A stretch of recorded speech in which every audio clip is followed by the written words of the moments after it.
क्या मैं आलसी होता जा रहा हूँ? आलसी की भी बहुत निंदा की गई है। इसकी इतनी निंदा नहीं की जानी चाहिए। आलसी लोगों ने दुनिया में कुछ भी गलत नहीं किया है, आप इतिहास में देख सकते हैं। आलसी लोग दुनिया में सबसे अच्छे प्रकार के लोग रहे हैं। एक आलसी व्यक्ति अडोल्फ हिटलर या खान नहीं बन सकता। आलसी व्यक्ति तैमूरलैन नहीं बन सकता। आलसी व्यक्ति नादिर शाह नहीं बन सकता। आलसी व्यक्ति यह या वह नहीं बन सकता। आलसी व्यक्ति ही लात से बन सकता है। अगर उसे कुछ भी बनना हो तो वह केवल लात से ही बन सकता है। आलसी में अपने आप में कुछ भी गलत नहीं है, लेकिन हम पर कार्रवाई, काम और आक्रामकता का लोकाचार हावी है। हम पर ऐसे लोगों का वर्चस्व है जिन्हें द अचीवर्स कहा जाना चाहिए। निस्संदेह, यदि आप कुछ हासिल करना चाहते हैं तो निश्चित रूप से आप आलसी नहीं हो सकते। यदि आप दूसरों की तुलना में अधिक पैसा चाहते हैं तो आप आलसी नहीं हो सकते। पैसा इस तरह नहीं आएगा। आलसी लोगों के पास पैसा कभी नहीं आता, ये तय है। यदि आप प्रधानमंत्री बनना चाहते हैं तो यह आसानी से नहीं होता। आपको इसके लिए कड़ी मेहनत करनी होगी। तुम्हें जेल जाना पड़ेगा और तुम्हें पुलिस की मार खानी पड़ेगी, और यह सब रास्ते में होगा। इसी तरह कोई दिल्ली पहुंचता है। इस तरह मोरारजी प्रधानमंत्री बने। आपको अनशन करना होगा और हजारों चीजें करनी होंगी और परेशानी और अराजकता पैदा करनी होगी। आपको बहुत सारी चीजें सीखनी होंगी। आपको उन लोगों के लिए अशांति पैदा करते रहना है जो सत्ता में हैं। आपको ऐसी कठिनाइयां पैदा करनी है कि वे सोचने लगे, ये शक्ति हमसे छीन ली जाए तो बेहतर होगा। आपको ऐसी स्थिति बनानी होगी कि अगर कोई दूसरा उनसे ये शक्ति ले ले तो उन्हें राहत महसूस हो। यदि आप दिल्ली या वाशिंगटन या लंदन जाना चाहते हैं तो आपको कड़ी मेहनत करनी होगी। आप आलसी नहीं हो सकते। यदि आप रॉकफेलर या मॉर्गन बनना चाहते हैं तो आपको कड़ी मेहनत करनी होगी। लेकिन ईश्वर को पाने के लिए पाने वाले के मन की ही जरूरत नहीं होती। आप आलसी हो सकते हैं और आप दिव्यता की ओर खिसक सकते हैं। वास्तव में यदि आप आलसी हैं तो आप अधिक आसानी से देवत्व की ओर बढ़ सकते हैं। मेरे लिए आलस्य कुछ भी गलत नहीं है। मैं आपसे यह नहीं कह रहा हूं कि आलसी बनो, मैं सिर्फ ये कह रहा हूं कि आलस्य में कोई अवमूल्यन नहीं है। यदि आप आलस्य के साथ तालमेल महसूस करते हैं तो आलसी बने। यदि आप कार्रवाई के साथ तालमेल महसूस करते हैं तो सक्रिय रहें। यदि कोई सक्रिय व्यक्ति आलसी बनना चाहे तो यह उसके लिए कठिन, बहुत कठिन होगा। यदि कोई आलसी व्यक्ति सक्रिय होना चाहे तो ये बहुत कठिन होगा। यह एक असंभव कार्य होगा। मैं इस पक्ष में नहीं हूं कि आप कोई और बने जो आप नहीं हैं। मैं तुम्हें वैसे ही स्वीकार करता हूं जैसे तुम हो। ज़ेन पर व्याख्यान मुझे अत्यधिक आनंदित करते हैं। मुझे लगता है कि मैं अधिकाधिक इसके साथ जुड़ता जा रहा हूं। लेकिन ये बहुत आसान लगता है। क्या मैं आलसी होता जा रहा हूं? मैंने सोचा कि आध्यात्मिकता को कठिन माना जाता है, एक स्वतंत्र और आसान छूट नहीं। हाँ, ऐसा माना गया है, पर पीड़कों द्वारा, उन लोगों द्वारा जो दूसरे लोगों पर अत्याचार करना पसंद करते हैं। वास्तव में आपको इस विचार के साथ बड़ा किया गया है। आपको अपनी माँ के दूध से यह विचार दिया गया है कि जो कुछ भी आनंददायक है उसे बड़े प्रयास से अर्जित करना पड़ता है। आनंद अर्जित करना पड़ता है। आनंद तो कोसों दूर है। यात्रा तो करनी ही पड़ती है और यात्रा कठिन और कठिन होती है।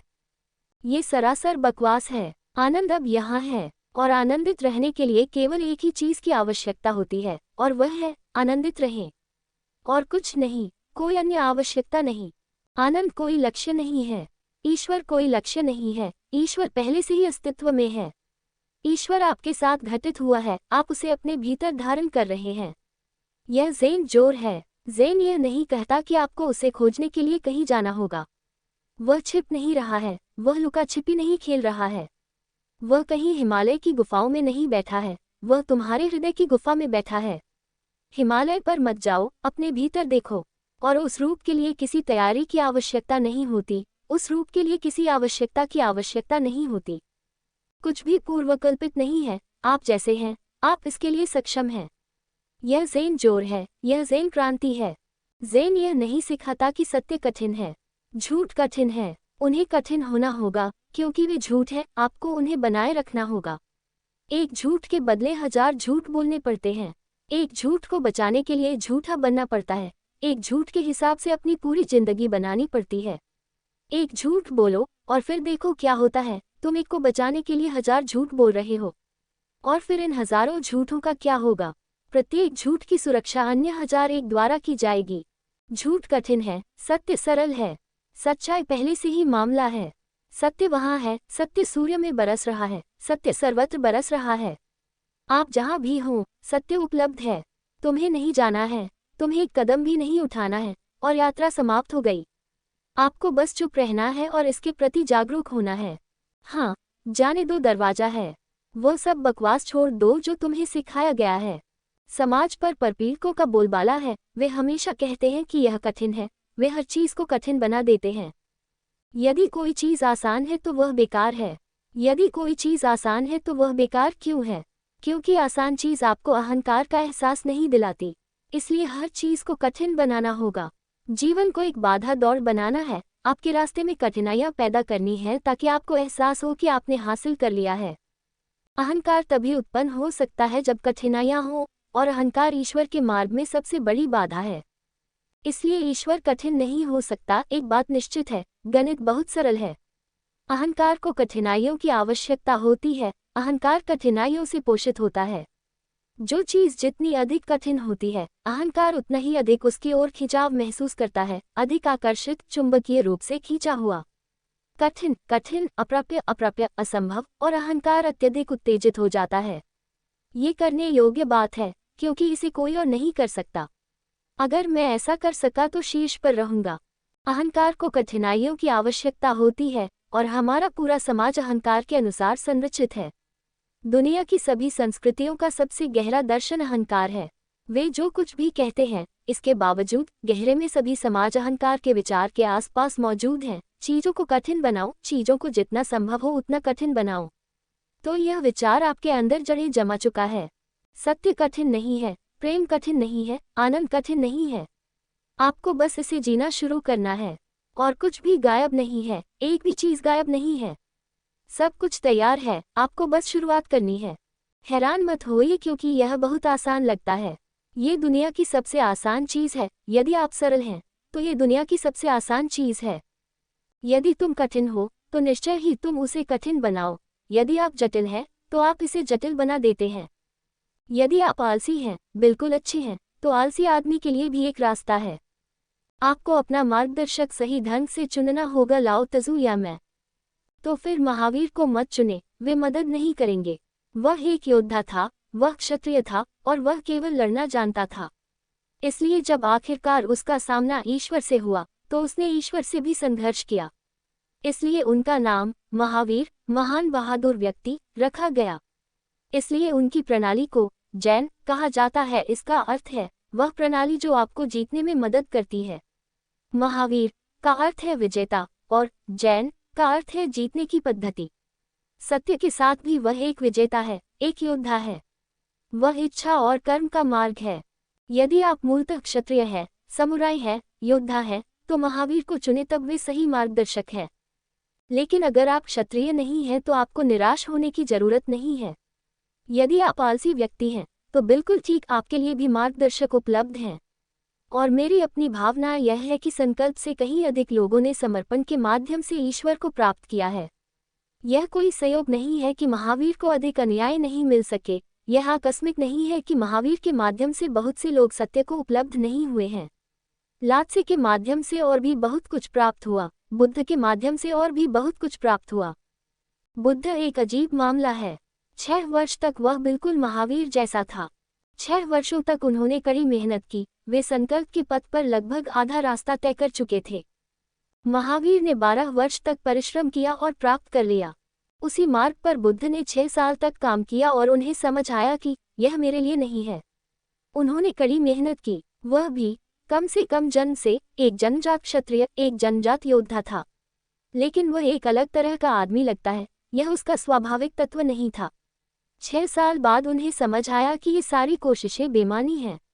उसने आराम किया, और जिस रात उसने विश्राम किया, उसने पा लिया। तो वह एक अजीब मामला है। उसने 6 साल तक कड़ी मेहनत की, और फिर एक रात उसने सारे प्रयास छोड़ दिए। वह शिथिल हो गया, वह आलसी हो गया। उस रात वह सो गया, बिना कुछ पाने की इच्छा के। उन्होंने अपनी निराशाजनक स्थिति स्वीकार कर ली, और उस निराशा में उसका ज्ञान जन्म लेता है। वह आधे महावीर और आधे लात्से हैं। और बुद्ध ने लाखों लोगों की मदद की है, किसी और से ज्यादा। इसका कारण ये हो सकता है कि कुछ लोगों के लिए वे 6 वर्ष सहायक हो सकते हैं, इसलिए वे उस पर चलते हैं, और हीनयान नामक एक मार्ग बनता है। वह इच्छा का मार्ग है।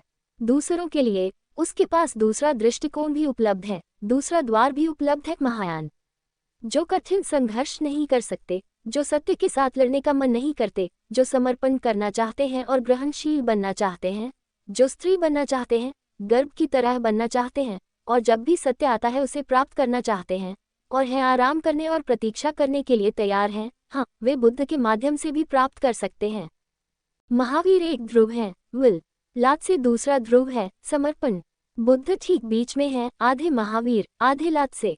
यही कारण है कि वह कई और लोगों की मदद करने में सक्षम हो सका है, लाओ तजू से भी ज्यादा, महावीर से भी ज्यादा। वह एक महान संश्लेषण है। कुछ लोग जो संघर्ष करना चाहते हैं वे उसके पहले 6 वर्षों का अनुसरण करते हैं, वे आखिरी रात के बारे में बात नहीं करते हैं। अतः कहानियां 2 प्रकार की होती हैं। अभी एक दिन मैत्रेय ने एक प्रश्न पूछा, मैं इसका उत्तर देने के लिए सही समय की प्रतीक्षा कर रहा था। बुद्ध को कैसे सिद्धि प्राप्त हुई, इसकी 2 कहानियां हैं।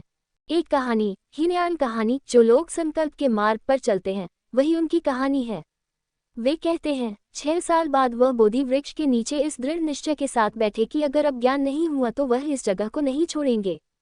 वह न हिलेगा, न आंखें खोलेगा, न भीख मांगेगा। यदि आत्मज्ञान नहीं हुआ तो वह इसी स्थान पर बैठे बैठे मर जाएगा।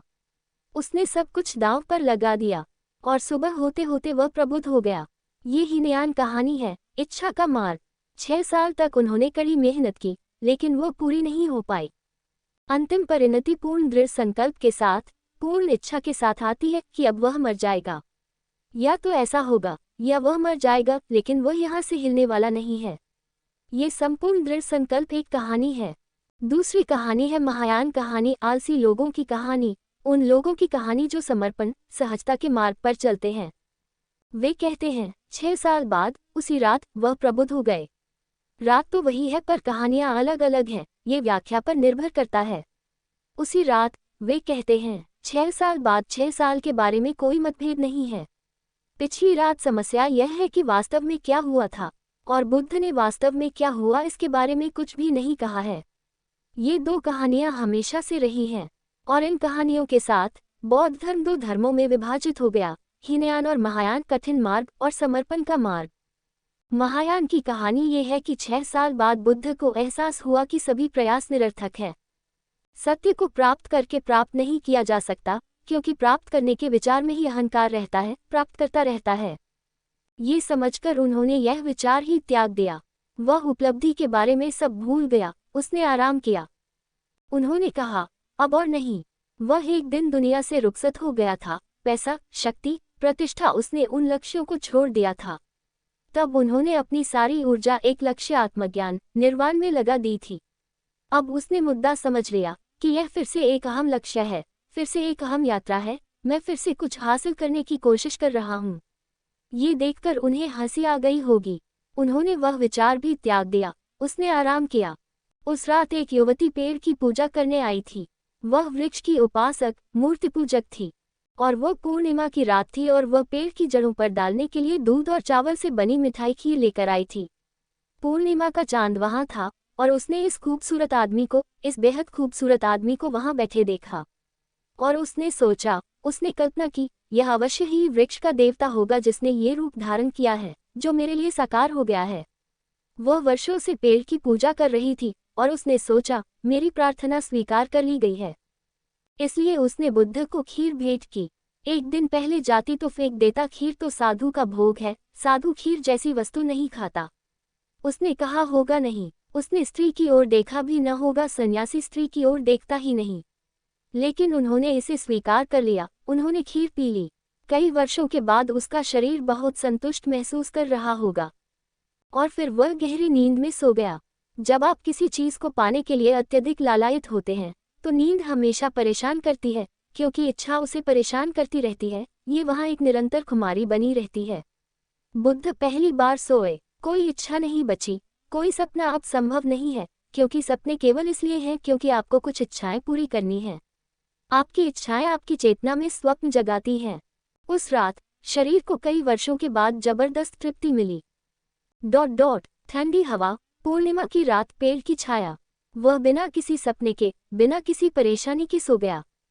नींद पूरी थी और जब सुबह उसने अपनी आंखें खोली, महायान सूत्र बिल्कुल यह नहीं कहता कि उसने अपनी आंखें खोली। महायान सूत्र कहता है, जब उसने अपनी आंखें खुलती हुई पाई, इतना निश्चिंत कि उसने अपनी आंखें भी नहीं खोली अब। और जब उसने पाया कि उसकी आंखें खुल रही है, क्योंकि आराम से, स्वाभाविक रूप से एक क्षण आता है जब आंखें खुलेंगी। जब उसने पाया कि उसकी आंखें खुल रही है, तो उसने आखिरी तारे को आकाश में गायब होते देखा। सुबह होने वाली थी, आखिरी सितारा गायब हो रहा था, और आखिरी सितारे के गायब होने के साथ ही उसका अहंकार भी गायब हो गया। वह प्रबुद्ध हो गया। उसी पूर्णिमा की रात को ज्ञान की प्राप्ति हुई। ये कैसे हुआ, इसकी दो व्याख्याएं हैं। मेरी अपनी पसंद दूसरे के लिए है, लेकिन यदि आप दृढ़ इच्छाशक्ति और कार्य करने वाले व्यक्ति हैं, तो आप पहला चुन सकते हैं, इसमें कुछ भी गलत नहीं है। मेरी अपनी पसंद दूसरी है।